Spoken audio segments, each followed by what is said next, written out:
Melanjutkan episode yang sebelumnya, setelah peperangan selesai, Xian pun berencana untuk menghabisi nyawa Yan Luotian dan kepala lembah Mulan dibantu oleh Xiao Yixian. Di sebuah tempat, nampak Xiaoyan dan Ratu Medusa sedang menunggu sosok Xiao Yixian. Tak disangka, peperangan ini dimulai karena aku. Sekte jiwa benar-benar begitu mementingkan diriku. Sayangnya, Xiao Yixian juga tak bisa menemukan pengawal dari sekte jiwa. Jika tidak, masih bisa cari cara untuk menanyakan kabar guru dan ayah dari orang-orang sekte jiwa, ucap Xiaoyan. Sudah selarut ini, dia masih belum datang juga, sepertinya sia-sia kamu menunggunya, ucap Medusa. Mendengar perkataan Medusa, Xiaoyan hanya menggelengkan kepalanya. Sebenarnya kamu tidak perlu ikut juga tidak apa-apa. Xiao Yixian tidak akan menimbulkan ancaman bagiku, ucap Xiaoyan. Siapa yang tahu dia benar-benar mundur atau pura-pura, ucap Medusa. Jika menggunakan kesempatan ini untuk membunuhmu, maka kekaisaran Jiama benar-benar akan tamat, ucap Ratu Medusa. Di sela obrolan mereka, tiba-tiba sosok Xiao Yixian pun muncul. Sosok Xiao Yixian pun melesat menghampiri Xiaoyan dan Ratu Medusa. Lalu dia pun melangkahkan kakinya yang jenjang menghampiri Xiaoyan. Di sisi yang lain, setelah melihat Xiao Yixian datang, Xiaoyan pun bangkit dari duduknya. Akhirnya kamu datang, ucap Xiaoyan. Lalu dia pun menghampiri Xiao Yixian. Sementara itu di sisi yang lain, kedatangan Xiao Yixian membuat cemburu Ratu Medusa. Lalu Xiao Yixian pun membuka pembicaraan dengan Xiaoyan. Terjadi terlalu banyak pertengkaran setelah 3 pasukan mundur, jadi itu memperlambatku, ucap Xiao Yixian. Ada apa? 3 sekte tak mau mundur, ucap Xiaoyan. Xiao Yixian pun menjelaskan, sekte Jian dan lemah Mulan sudah lama berniat untuk menelan kekaisaran Jiama. Kesempatan kali ini tidak akan begitu mudah dilepaskan, ucapnya. Mendengarkan ucapan dari Xiao Yixian, Xiaoyan pun merenung memikirkannya. Sekte Jian dan lemah Mulan sangat bergantung pada Yan Luotian dan 3 ketua Mulan, ucap Medusa. Selama menyingkirkan orang-orang ini, kedua sekte tentu saja tidak akan berani menyerang kekaisaran Jiama lagi, ucapnya. Mendengar ucapan dari Ratu Medusa, Xiao Yixian pun hanya bisa mengangguk kepada Xiaoyan. Namun di sela-sela obrolan ketiganya, tiba-tiba Ratu Medusa pun berteleportasi berpindah ke sosok Xiao Yixian. Di sisi yang lain, Xiao Yixian pun mulai curiga dengan gelagat Ratu Medusa. Kenapa? Takut aku membocorkan informasi. Jika aku ingin pergi, kau tidak bisa menghentikanku, ucap Xiao Yixian. Kalau begitu, coba saja dan lihat saja, ucap Medusa. Sudah, kalian jangan impulsif, ucap Xiaoyan. Kekaisaran Jiama adalah negara dan tempat kami, aliansi yang diciptakan olehku. Aku tidak bisa melihat mereka hancur, jadi aku harus menyingkirkan Yan Luotian dan ketiga ketua Mulan, ucap Xiaoyan. Mendengar perkataan dari Xiaoyan, akhirnya Xiao Yixian dan Ratu Medusa pun mereda. Untung saja ya ada Mamang Oyan yang berhasil melerai keduanya, jadi mereka tak jadi berantem. Lagi pula, mereka juga punya niat jahat terhadapku, bukan sekutu sejati. Jika kamu ingin bertindak, aku bisa mengabaikannya, ucap Xiao Yixian. Kau sangat bijaksana, ucap Ratu Medusa. Xiao Yixian, terima kasih, ucap Xiaoyan. Sekarang katakan bagaimana kamu akan membantu mengendalikan racun tubuh yang menyedihkan, ucap Xiao Yixian. Mendengarkan itu, Xiaoyan pun lalu mengeluarkan sebuah resep dari dalam cincinnya, lalu dia pun menyerahkannya kepada Xiao Yixian. Sementara itu, Xiao Yixian pun membuka resep itu dan mencoba untuk mempelajarinya. Metode ini disebut metode pil racun, ucap Xiaoyan menjelaskannya. Racun yang terkumpul di tubuh akan memadat menjadi pil, ucapnya.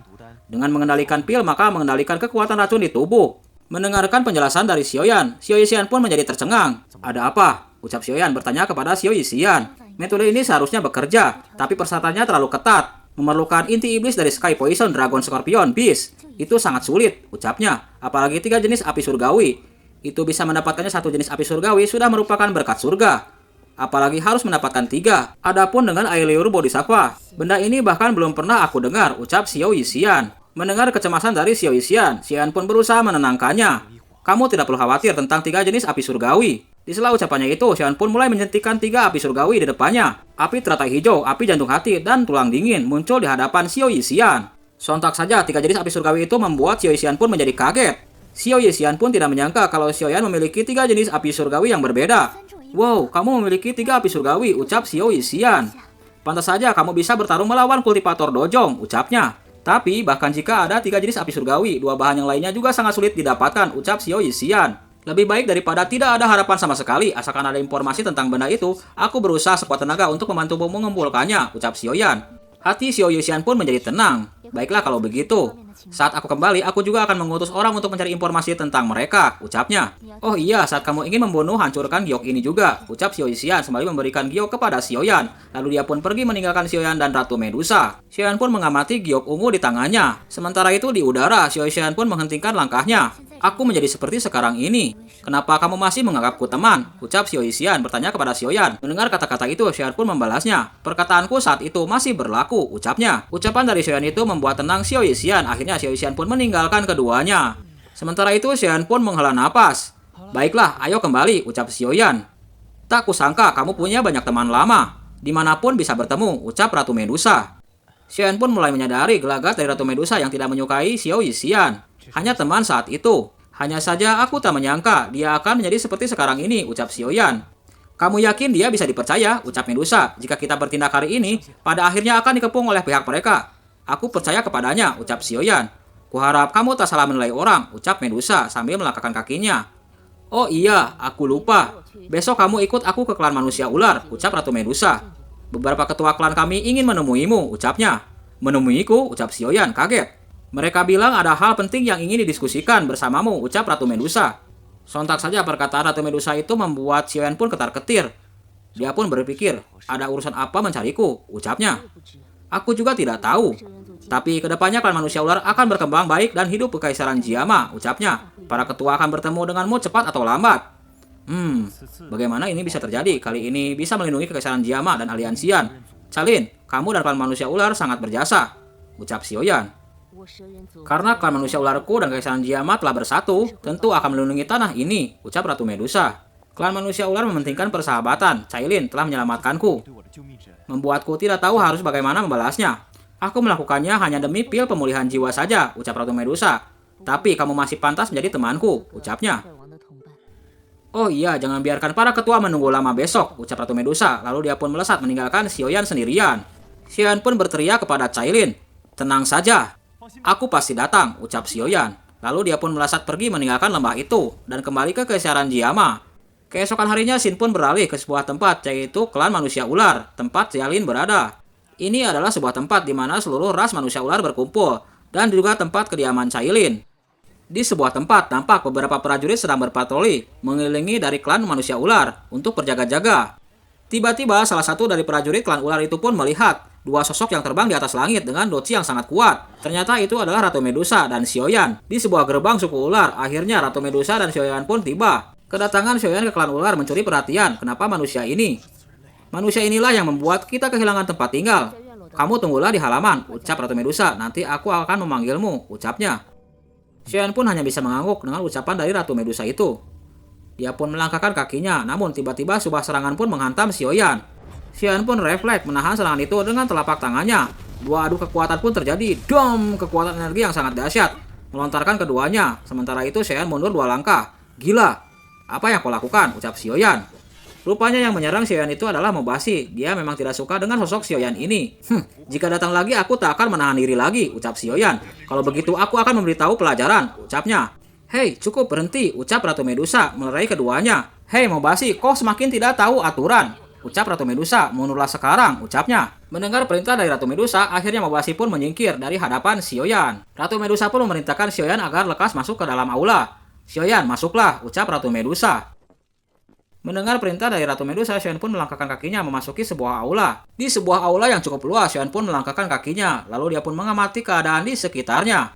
Dari kejauhan, Xiaoyan pun melihat sosok Ratu Medusa di atas tahta. Sementara itu, dia pun melihat 4 ketua dari klan ular.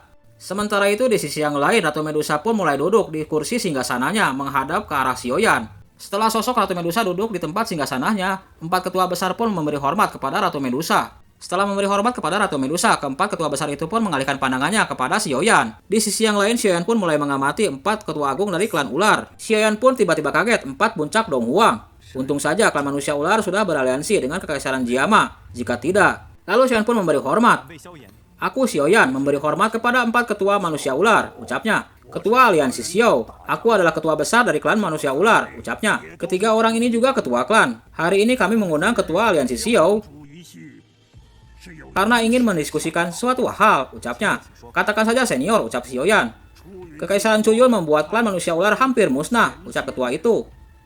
Untung saja keluarga kekaisaran Jiama berjanji. Setelah memenangkan perang, akan memberikan tempat bagi klan kami untuk berkembang biak dan bertahan hidup. Tapi sejauh yang kami tahu, yang paling berpengaruh di kekaisaran Jiama bukan keluarga kekaisaran, melainkan ketua aliansi Xiaoyan, ucap ketua itu. Aliansian menyatukan banyak faksi kekaisaran. Aku terpilih sebagai ketua aliansi hanya karena keberuntungan saja. Tanpa diduga oleh Xiaoyan, tiba-tiba 4 ketua agung dari klan ular itu pun menyerang Xiaoyan. Aku ingin melihat kekuatan apa yang dimiliki oleh ketua aliansi Xiao untuk membuat aliansian menguasai kekaisaran, ucapnya. Klan manusia ular dan Kekaisaran Jiama sudah beraliansi. Jika menyerang tanpa alasan, takutnya akan merusak keharmonisan satu sama yang lainnya. Cailin pernah menyelamatkanku, ucap Xiaoyan. Tapi bukan berarti aku akan membiarkan orang lain memprovokasiku. Tiba-tiba Xiaoyan pun mengeluarkan api surgawi di tangannya. Ketua besar pernah berkata bahwa ada hal yang ingin didiskusikan dengan Xiaoyan. Kenapa seperti ini, ucap Ratu Medusa. Itu benar-benar api surgawi, ucap ketua besar memandangi Xiaoyan. Memang orang yang terkenal, ucapnya. Lupakan saja. Sekarang klan manusia ular dan Kekaisaran Jiama beraliansi. Aku tidak akan menakutimu lagi, ucap ketua besar itu. Di sisi yang lain, Xiaoyan pun mulai menarik kekuatan dari api surgawi. Xiaoyan pun memberi hormat. Ketua besar, katakan saja langsung, ucapnya, tidak perlu berbelit-belit. Kali ini memanggilku kemari, sebenarnya ada urusan apa, ucap Xiaoyan. Kepulangan ketua klan kali ini. Saat membaptis ketua klan. Pendeta dalam klan menggunakan teknik rahasia dan mendeteksi dua aliran energi dalam tubuh ketua klan. Jika tidak bisa selaras, takutnya tubuhnya akan meledak. Mendengarkan penjelasan itu, Xiaoyan pun menjadi kaget. Hah? Dua energi? Ucapnya. Itu adalah sisa energi dari jiwa Heaven Slowing Python dan api jantung hati. Jika dia tidak bisa menghilangkan energi ini, tubuh ketua klan dari jiwa Heaven Slowing Python tidak bisa menyatu sepenuhnya. Tidak bisa menyatu berarti paling lama hanya 2 tahun saja. Ketua klan akan meledak dan mati, ucap ketua besar menjelaskan kepada Xiaoyan. Jika ingin menyelamatkan nyawa ketua klan, harus menggunakan teknik rahasia untuk menghilangkan sisa energi dari api jantung hati. Lalu menggabungkan tubuh ketua klan dan jiwa Heaven Slowing Python. Sontak saja mendengar itu, Xiaoyan pun menjadi kaget. Teknik rahasia? Ucap Xiaoyan bertanya. Klan manusia ular menggunakan teknik rahasia untuk menggabungkan tubuh fisik dan jiwa rekannya. Teknik rahasia dibagi menjadi 3 tingkatan, yaitu atas, menengah, dan bawah. Setidaknya teknik rahasia tingkat menengah dapat menjelaskan 2 energi dalam tubuh ketua klan. Xiaoyan pun mendesak dalam hatinya. Cailin, ucapnya. Persyaratan untuk pemurnian teknik rahasia sangat ketat. Jika seseorang ingin mencapai teknik rahasia tingkat menengah, harus menemukan pil tingkat 6, pil pelepas tulang sumsum ular sebagai bahan utama. Tapi jika teknik rahasia tingkat menengah ingin menyelaraskan kedua energi ini secara menyeluruh, kemungkinan keberhasilannya tidak tinggi. Kalau begitu masih ada cara yang lebih aman, ucap Xiaoyan. Caranya bukan tidak ada, tapi hampir mustahil untuk dicapai, ucap ketua itu menjelaskan. Jika bisa menggunakan pil tingkat 7, pil penyatuan darah jiwa langit, untuk menggunakan teknik rahasia tingkat tinggi. Bencana ini pasti akan berakhir dengan baik, ucap ketua besar klan ular. Sayangnya, untuk menyuling pil penyatuan darah jiwa langit, seorang alkemis harus memiliki 3 jenis api surgawi, ucapnya. Dan kekuatan garis keturunan alkemis ini, alkemis yang memiliki 3 jenis api surgawi, tidak pernah muncul di seluruh daratan. Kami juga tidak berani berharap, ucap ketua besar. Mendengar ucapan dari ketua besar klan ular, Xiaoyan pun berpikir. Di sisi yang lain, Cailin pun angkat bicara. Jika demikian, maka kamu tidak perlu memaksa membuat pil penyatuan darah jiwa langit. Selama Xiaoyan bisa membuat pil pelepasan tulang sumsum ular, aku setidaknya 50% yakin bisa berhasil, ucap Ratu Medusa. Xiaoyan pun menyela ucapan dari Cailin. Tapi, hanya teknik rahasia tingkat tinggi yang bisa menjamin keselamatan dari Cailin. Kalau begitu, aku akan cari cara untuk mengantarkan pil penyatuan darah jiwa langit dalam waktu 2 tahun, ucapnya. Apa ketua aliansi Xiao sangat serius, ucap ketua besar klan ular. Bertanya kepada Xiaoyan. Oh iya, tentu saja, ini berkaitan dengan hidup dan matinya Cailin. Xiaoyan tidak berani bicara sembarangan, ucapnya. Mendengar perkataan serius dari Xiaoyan, 4 ketua besar dari klan ular pun sangat bahagia dan senang, terutama Cailin yang tersenyum. Baiklah kalau begitu, meski aku tak tahu bagaimana ketua aliansi Xiao akan melakukannya, namun karena kamu sudah berjanji, ketua aliansi Xiao, klan manusia ularku akan bergabung dengan aliansian secara sukarela, ucapnya, dan bersedia mengabdi pada ketua aliansi Xiao. 4 ketua besar klan ular itu pun serempak memberi hormat kepada Xiaoyan. Dalam 2 tahun, aku akan mengantarkan pil penyatuan darah jiwa langit. Dengan jaminan ketua aliansi Xiao, aku sudah tenang, ucap ketua besar itu. Sementara itu di sisi yang lain, Ratu Cailin pun tersenyum manis kepada Xiaoyan. Ini adalah resep pil penyatuan darah jiwa langit, ucap ketua itu memberikan resepnya kepada Xiaoyan. Klan manusia ular tidak boleh kehilangan ketua klan. Semua kuserahkan pada ketua aliansi Xiao, ucap ketua besar. Mohon kepada ketua aliansi Xiao. Serempak 4 ketua itu pun membungkuk ke arah Xiaoyan. Di sisi yang lain, Xiaoyan pun memberi salam balik kepada keempat ketua besar. Kami sudah menyuruh orang menyiapkan jamuan. Ketua aliansi Xiao tinggallah untuk makan. Di sisi yang lain, Xiaoyan pun berusaha untuk menolak secara halus tawaran itu. Senior tak perlu sungkan, ucap Xiaoyan. Ketua aliansi Xiao datang, mana mungkin, kami tak memberi makan, ucap para ketua itu. Makanan lezat klan manusia ularku selama ini tidak bisa diakses oleh orang luar. Akhirnya 4 ketua klan ular itu pun memaksa Xiaoyan untuk mencicipi jamuan makanan khas klan ular. Sementara itu di sisi yang lain, Cailin hanya memandangi Xiaoyan dengan tersenyum. Dan akhirnya masalah Cailin pun terselesaikan dengan baik.